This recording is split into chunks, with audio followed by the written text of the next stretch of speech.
The story of John Hays Hammond.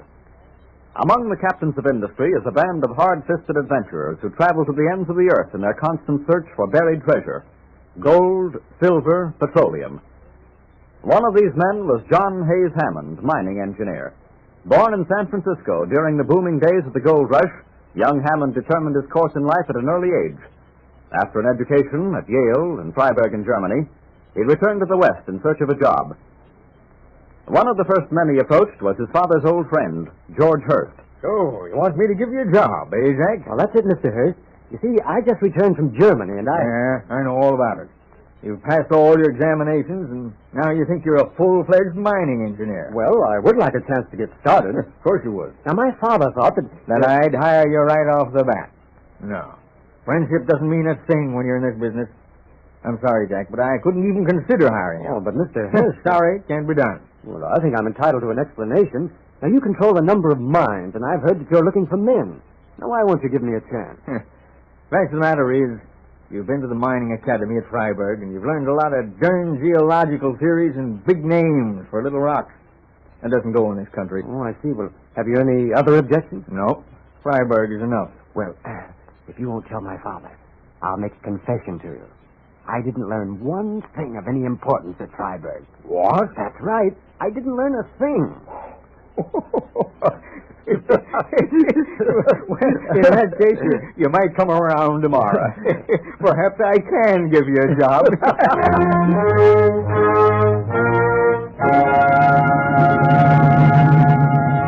In this manner, stocky, muscular John Hammond embarked on his career, winning a reputation for himself as an expert in gold mining. In the autumn of 1893, he heard the call of a richer and more dangerous venture. Gold had been discovered in South Africa, and Hammond set out to make his fortune.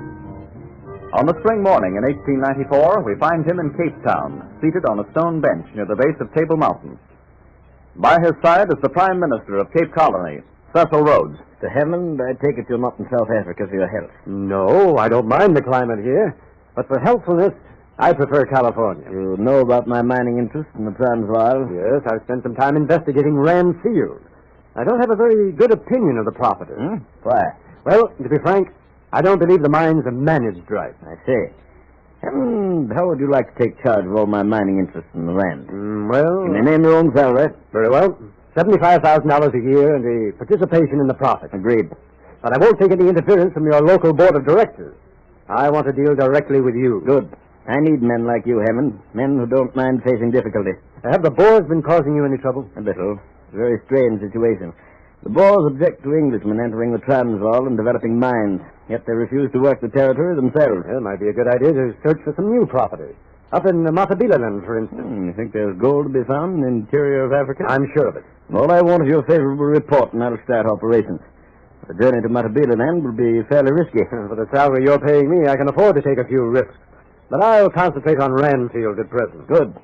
John Hammond, you're now my chief consulting engineer. Thank you, sir. And may the relationship prove prosperous to us both.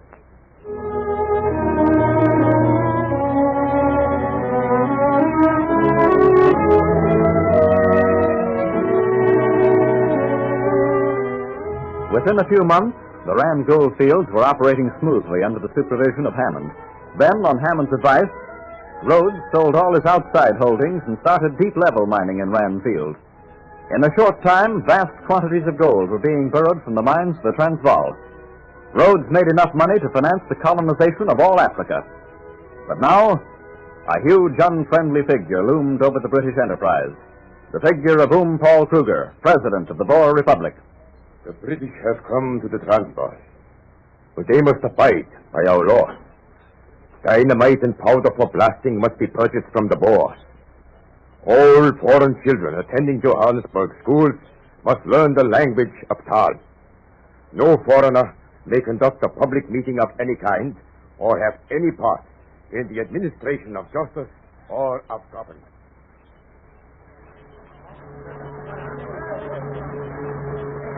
Hammond, I say, Hammond. What's the matter, Jones? How much longer are we going to put up with it?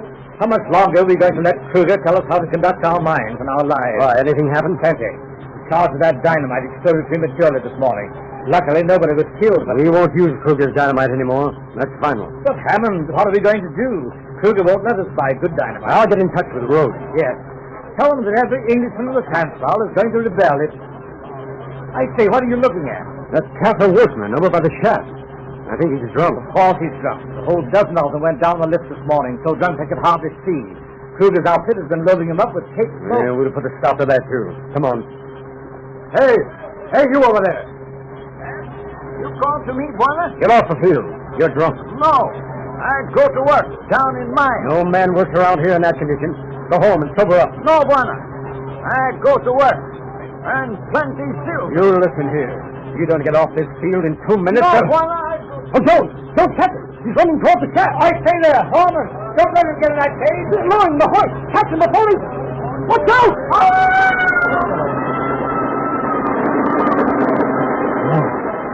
I fell out of the cage. Down the shaft. More of Kruger's work.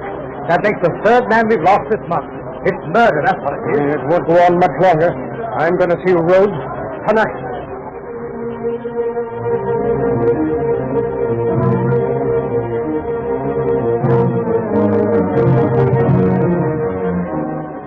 I'll look into that part, Hammond. I'll see to it your men are provided with rifles and ammunition. No, let me get the plan straight, Rhodes. As soon as my men are ready to fight, I'll send a signal to Dr. Jameson.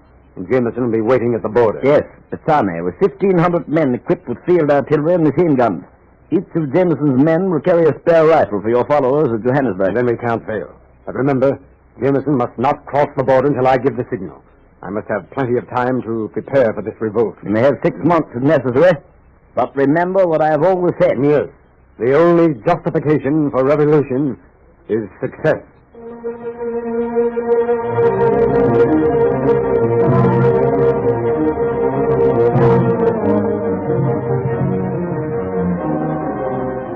For weeks, Johannesburg prepared for the revolt. Rifles came over the border, concealed in oil drums, while Hammond secretly organized his men.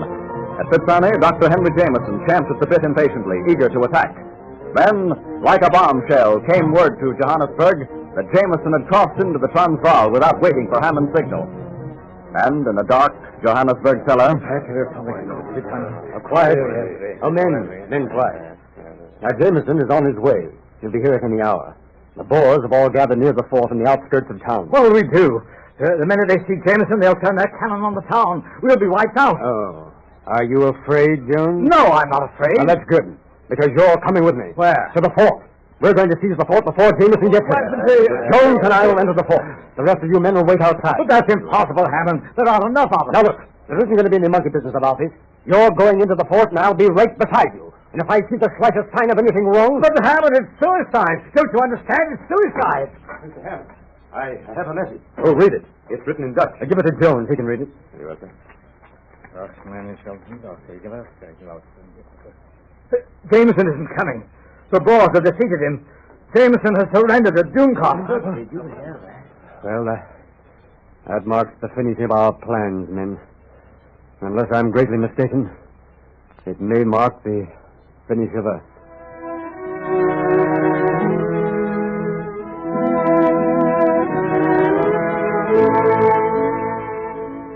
Son Hays Hammond, you have been convicted of high treason against the Boer Republic. Have you any legal reason to urge thy sentence should not be passed upon you? No. The sentence of the court is that you be conveyed to the jail at Pretoria, that you be kept there until the time or place of execution shall be appointed by lawful authority, and that you be taken to the place of execution to be there hanged by the neck until you are dead. May Almighty God have mercy on your soul.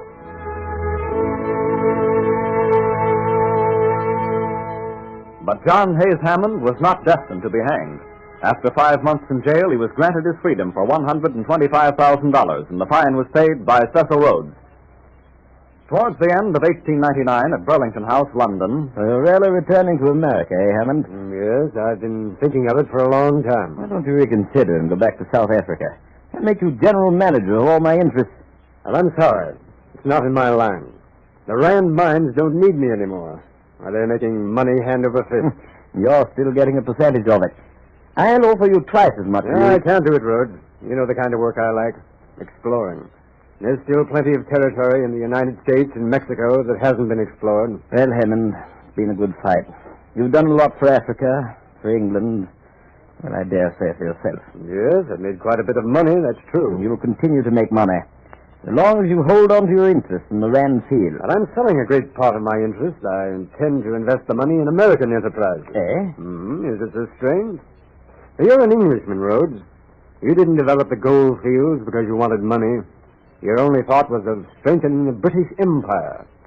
I'd like to do much the same thing, only for my country. You understand? Quite.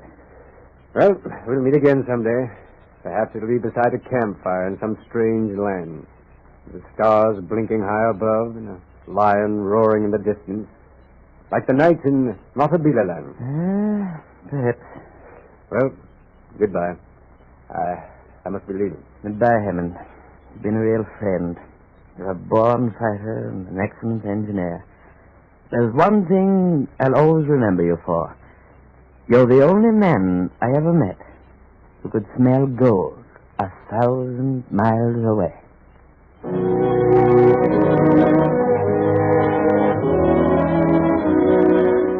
The paths of Hammond and Cecil Rhodes never crossed again. Hammond returned to America, where he found new and profitable interests, dealing in gold, oil, and copper. He retired, a millionaire, to become President Taft's most trusted advisor and a special ambassador to England at the coronation of King George V. Upon his death in June 1936, at the age of 81, the mining profession lost one of its most valued, respected, and colorful members, John Hays Hammond, Captain of Industry.